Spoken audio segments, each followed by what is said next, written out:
Hello?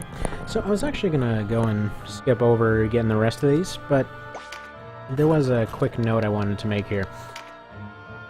Basically, once you start getting into some of the later ones, there's some that can show up as different races and such sort of thing.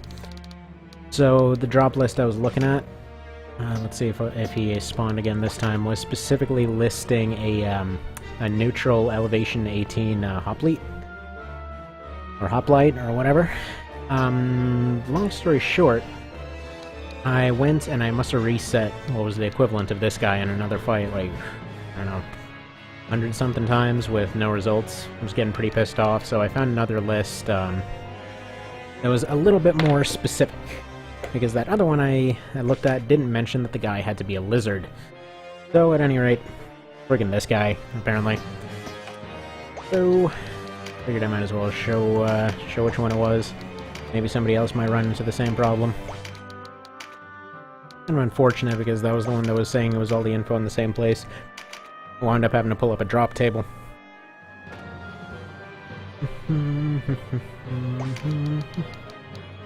But, yeah, I picked up the one-hander. I think it took me like 5 or so more resets after I cut it off.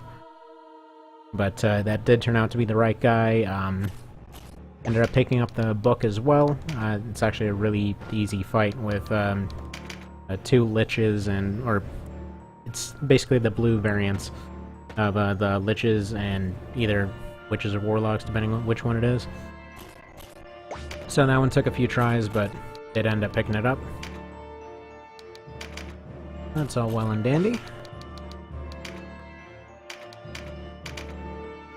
I just noticed I didn't set my priorities up again. Where are you, thingy? Here we go.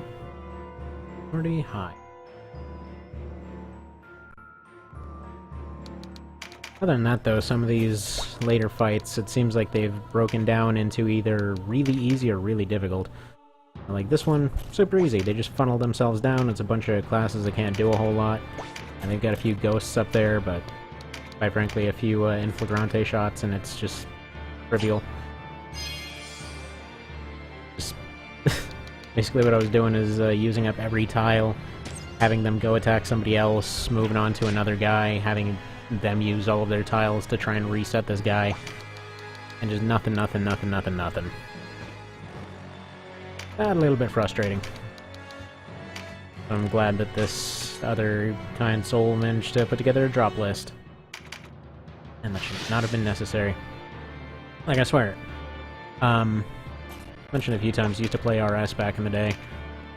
Friggin' getting claws in that one didn't take as long as some of these things. I think all in all it took me like 3 trips in one of those things. For anyone who does know what I'm talking about, they basically just had a weapon in that one.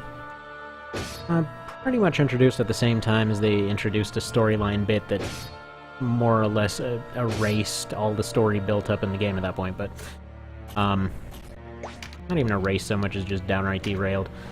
But point being that they just introduced some weapon where the combat was, let's say, a little bit like this.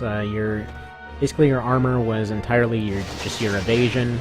Most weapons were incapable of one-shotting.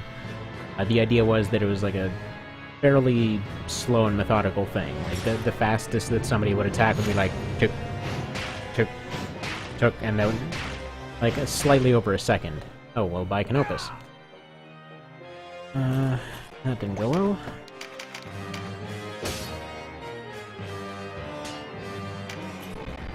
Seems like we got a little bit harsher spawns than last time. But yeah, so point being, in general with this thing, you know, attacks didn't come very often, nothing was capable of one-shotting, and to even do severely heavy damage to stuff, it took quite a lot of effort. Like, for example, one of the only things that was actually capable of one-shotting would basically require somebody to drop their health to, I think it was like roughly 10% to well, not even consistently. Just to have a chance of being able to run up and one-shot somebody, they would have to bring their health to about 10%. Maximum health was 99. Most weapons would end up doing in like the 20 to 30 range. Maybe, you know, 20 and below if it was one of the faster ones. And yeah, all armor was just basically a chance to avoid all damage. It didn't lower it by any amount. It didn't really change much as far as maximums or minimums or whatever. They actually introduced that far later in the far worse version of that game. But that was kind of its shtick. Like, anyone was killable at any time. Also, what the hell is a Titan mark? Huh. I'm gonna have to drop a state there. I don't know what that is, but I want it.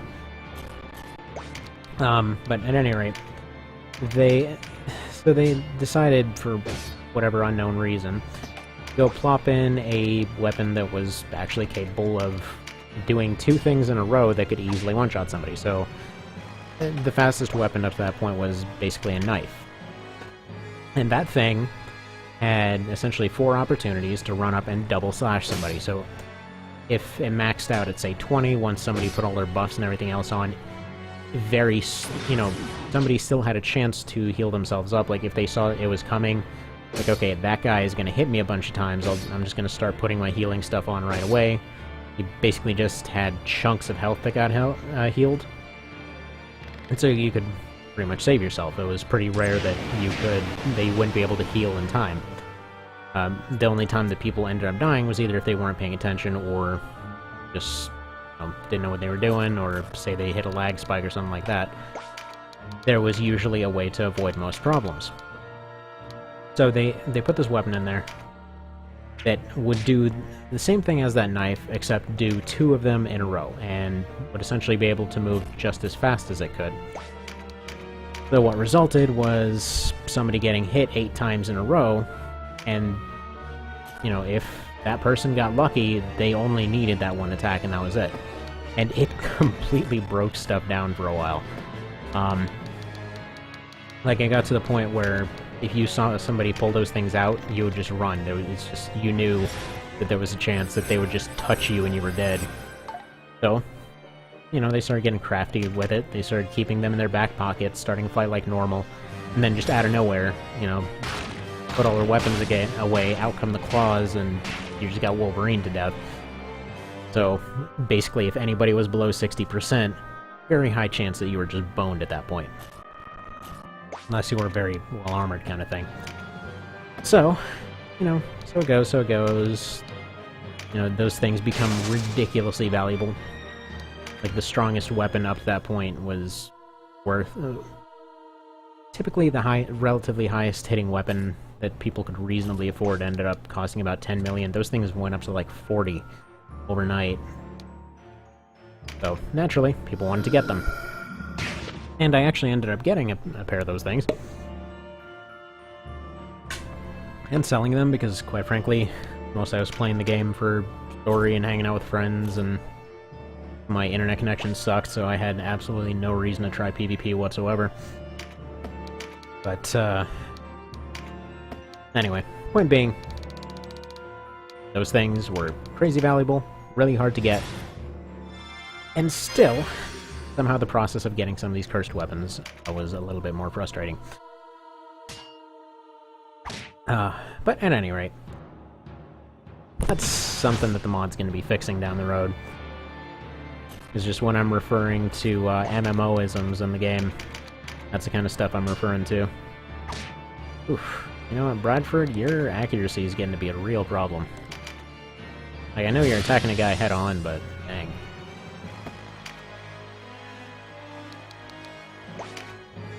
I mean, he's got an evasion set. He's got 2/3 of an evasion set, anyway. And a ring of evasion, I suppose. Let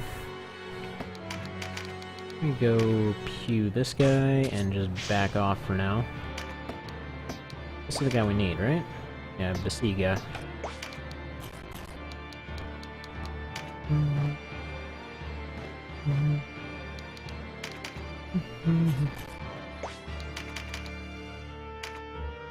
This one. Actually, let me check real quick if there's a possibility for a counter or a critical. There we go. Basically what I wanted is to be able to just use an exercise to get 2 of them gone in one turn. And that Iron Man run's gonna be interesting at this point.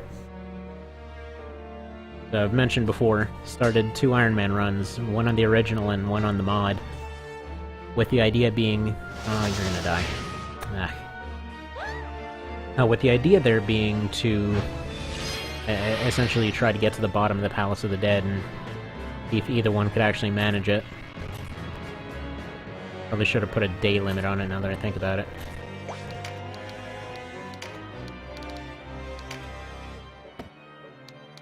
Very short of being able to do that.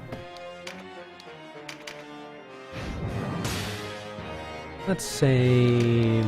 probably pop one of them on him. There we go. Now he's back in the fight.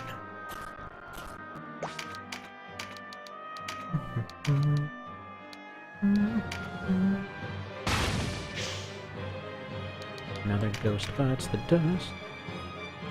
Oh, please, other lizard guy, don't come down here. I can't tell the difference between you guys. Right now, there's one that's just got Earthiverse on him. At least relatively making himself known.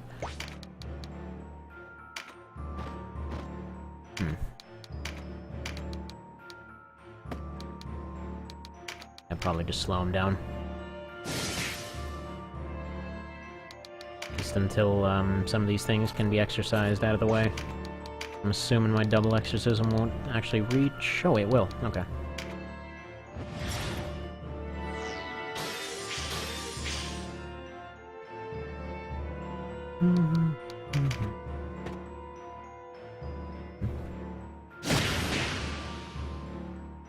You know, with other changes made to the game, I hope down the line there will be the opportunity to prevent them from going onto certain tiles if there's loot there.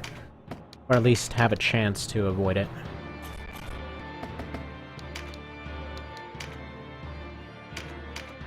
Wait, really? Why are you suddenly able to hit really? Oh, this is a different guy, that's why. It's okay, I'm just an idiot.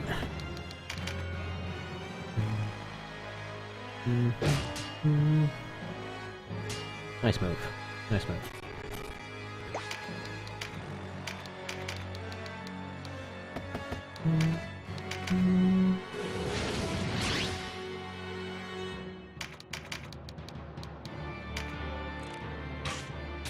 I'm thinking after this, after I pick up the hammer, because I actually want to use the hammer, most of the other stuff, if I don't get it right away, I may just end up leaving until after the point that patch comes out that allows all the drops to be guaranteed.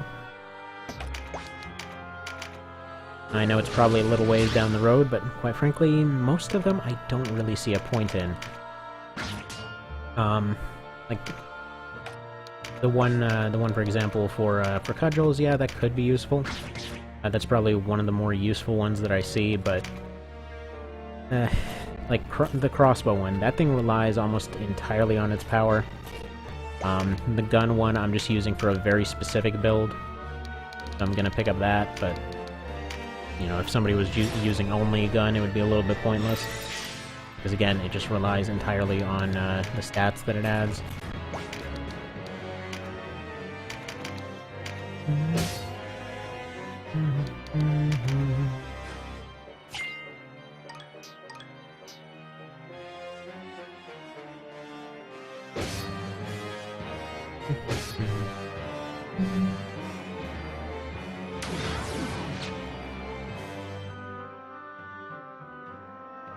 Long story short, after this, pretty much just gonna skip down to the Cursed Fusel, get the Petronel,